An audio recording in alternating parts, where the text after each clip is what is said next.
What's up, everybody? I'm Wavy, and today we're going to do something a little different. We're knocking out both episode 9 and 10 in one go because they're basically the same story split in half.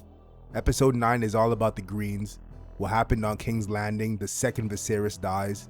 Episode 10 is all about the Blacks, Rhaenyra's side finding out and gearing up. So buckle up, because this is the episode where the Dance of the Dragons officially kicks off. Let's get into it. So episode 9 opens and the king is dead. And here's the thing that makes the season so tragic. The most important piece of information in the entire realm got passed through a misunderstanding. Alicent was the only person in that room when Viserys mumbled his final words. He was talking about an ancient prophecy, Aegon the Conqueror's dream, the Song of Ice and Fire. But Alicent heard Aegon and the prince that was promised and walked away from that bed thinking that her dying husband told her he wanted their son Aegon to be king. He did not. But she doesn't know that. And now he's dead and can't correct her. The whole war is about to start over a misunderstood sentence.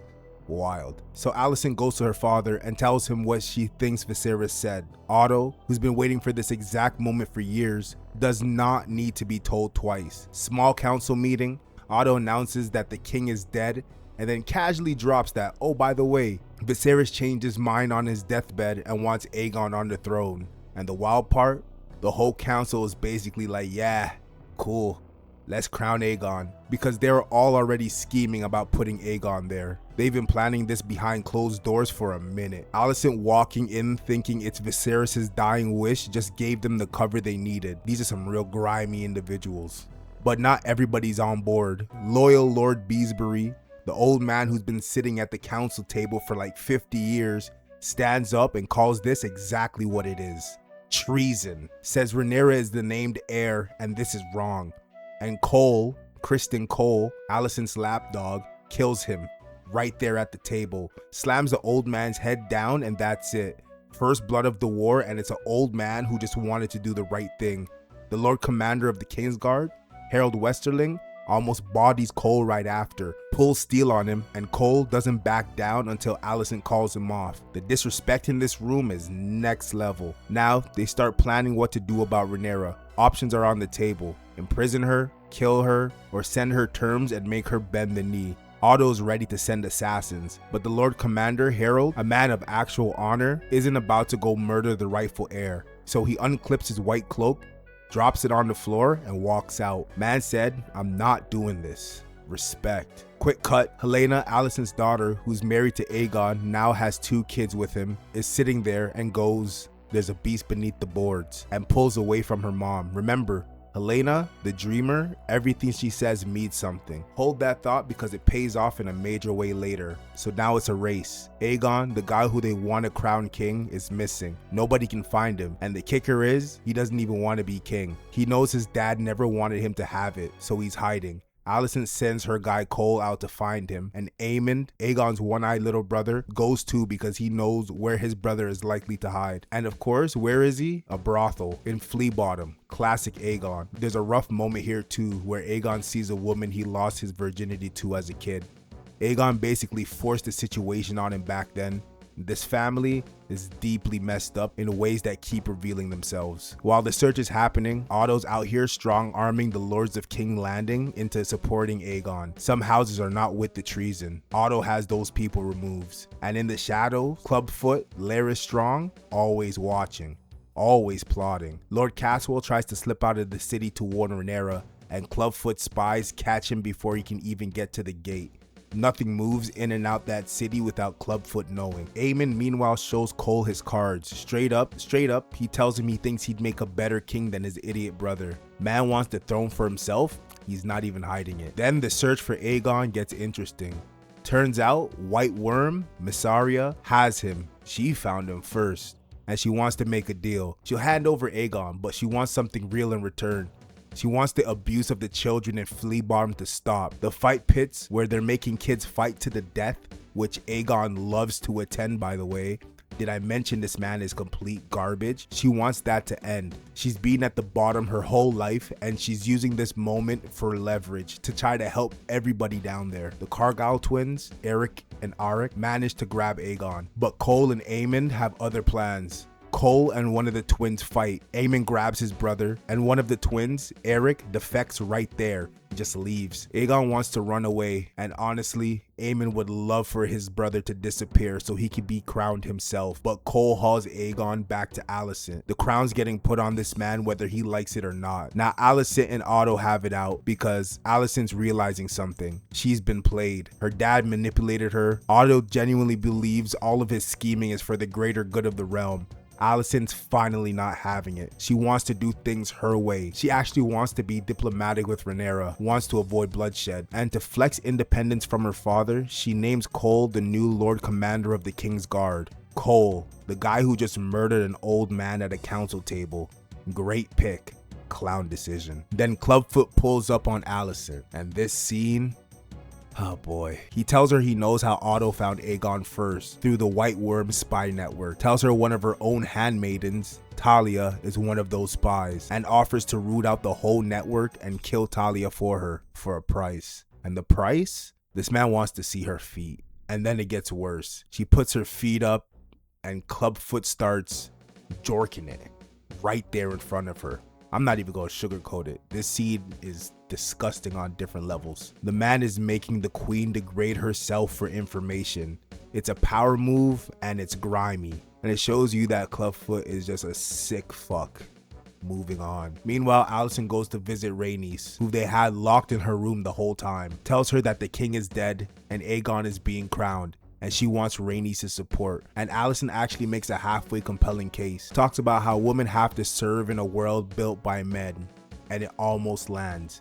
But Rhaenys claps back with some real talk. Points out that Alicent isn't breaking the system. She's just propping up her son to rule it. Rhaenys is not supporting this, but for now, she's still trapped. Then Eric, the twin who defected, smuggles Rhaenys out of the castle, and as all this is happening, Clubfoot's goons burn down stuff to cover tracks. Lord Caswell gets hanged for trying to leave, and the whole city's on lockdown so the news of Viserys' death can't reach Rhaenyra. And now, the coronation. They march Aegon in front of a massive crowd in the dragon pit. Otto announces the king is dead, and Viserys wanted Aegon to succeed him.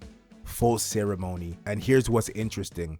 Aegon walks out there miserable, not wanting any of this. As he walks through the crowd and hears thousands of people cheering for him, he can watch it happen in real time. He starts to feel it, the power. By the time Cole puts that crown on his head and declares him the true king, Aegon is eating it up. Power does something to people instantly. And then the floor of the dragon pit explodes. Rhaenys, who escaped, found her dragon Meleys down in the pit, comes bursting through the floor on dragonback, right in the middle of the coronation. The whole Green family, Alicent, Aegon, Otto, Cole, all of them, frozen, staring down a massive, angry dragon. All Rhaenys has to do is say one word, and she ends the entire war right there. Wipes out the Greens in one breath. Hands Rhaenyra the throne uncontested. And she doesn't do it. She just stares them down. Lets the fear sink in all the way, and flies off. Now, was that the right call? Strategically, she could have just ended everything right there, but that's kind of not who Rhaenys is. She wasn't really in the mood to commit regicide, I guess. And remember what Helena said, the beast beneath the boards. She called this exact moment 2 scenes earlier. Telling you, this girl's never wrong. And that's episode 9. Now, episode 10, same timeline, different side.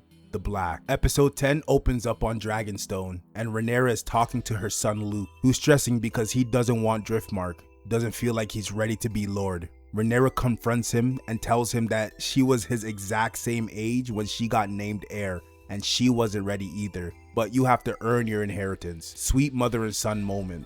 The calm before the storm. Then Rhaenys arrives, and she doesn't sugarcoat anything. Tells Rhaenyra and Daemon straight up, Viserys is dead. Aegon has been crowned. Daemon immediately assumes the king was murdered.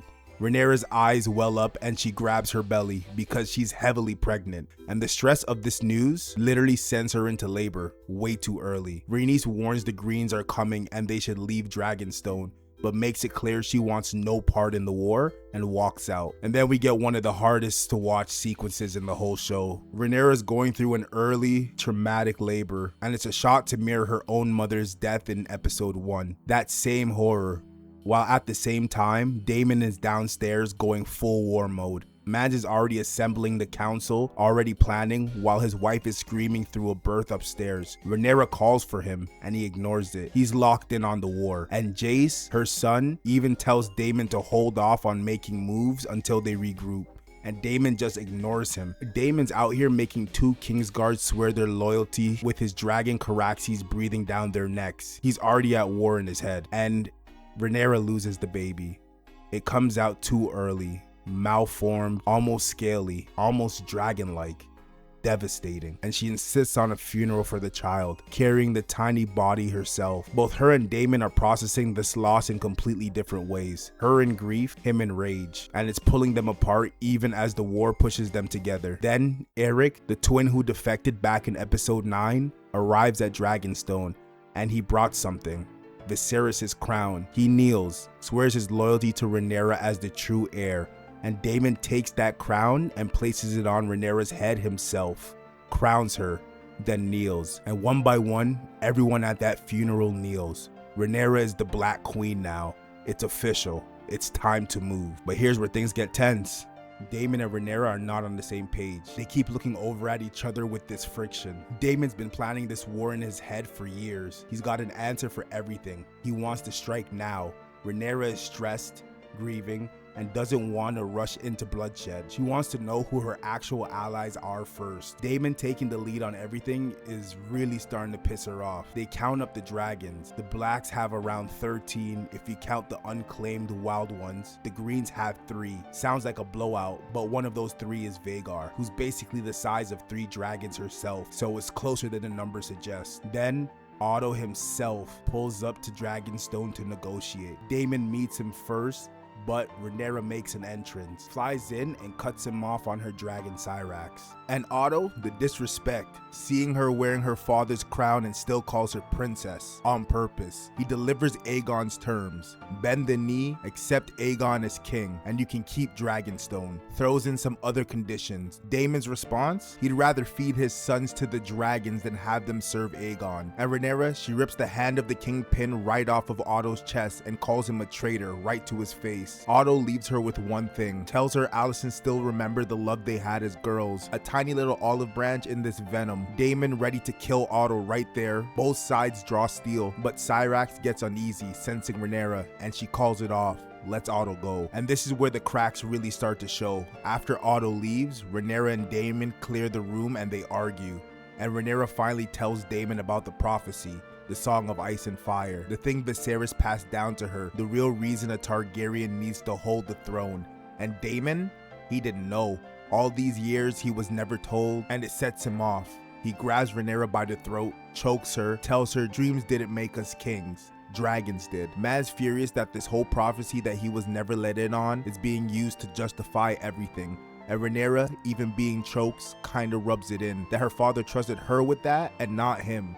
Dark moment for these two. Now we get Corlys back in the picture. The sea snake survived his wounds, and he and Rhaenyra have a real conversation. He learns trash Aegon is king now, and Rhaenys tells him something heavy, that his brother Vaemon is dead, and that Daemon is the one that took his head. Corlys starts to realize that all this clawing for the throne, for the legacy, cost him everything that mattered. He also clocks that Rhaenyra probably had something to do with Laenor's death. But after all that, Corlys sides with Rhaenyra, gives her his full support. And this is huge because Corlys controls the Stepstones now, completely. The Narrow Sea is theirs, and he lays out the war plan. Blockade King's Landing, cut off all their trade supplies. Rhaenys is gonna help control the waters too. Rhaenyra still doesn't want to rush into war though. She wants to lock down her allies first. So Jace offers he and Luke will fly on Dragonback to the houses that are still on the fence and rally them. Jace heads to the Vale and Winterfell. Luke is going to Storm Ends to the Baratheons. And Rhaenyra gives them one rule: you're only messengers, no fighting. Meanwhile, Daemon goes off to deal with the wild unclaimed dragons, and we see one, Vermithor, who is massive, almost as old and big as Vhagar. The blacks are building something serious. And then, the ending. Luke flies to Storm End on his dragon Arax. But when he gets there, Aemond is already there. Aemond on Vhagar, the biggest dragon alive. And you already know the history between these two. Luke is the one that took Aemond's eye as a kid. Luke's there with a simple message, no real offer. Aegon already got to Lord Boros Baratheon first with a marriage pact, offered to one of his daughters. So Boros is annoyed that Luke shows up empty-handed and tells him to go home. But Aemond is not letting it go that easy, demands Luke's eye as payment for the one that he lost. Lord Boros won't allow bloodshed in his hall, so Luke is allowed to leave. But the second Luke flies off, Aemond follows him into the storm on Vhagar. And at first it seems like Aemond just wants to scare him, chase him a little, get him back for the eye. But Vhagar, the biggest dragon in the world, acts on her own. Without Aemond's command, snatches Luke's and air axe right out of the sky and tears them apart in one bite. Now you can see Aemond's face. That's not what was meant to happen. He's shaken. He wanted to scare the kid, not kill him. But it's done. I remember what Lucerys said way back, the idea that riders control their dragons is merely an illusion. This one line came true in the worst way possible. The dragons are too big, too powerful, too wild to truly control. And now a child is dead. Luke is gone.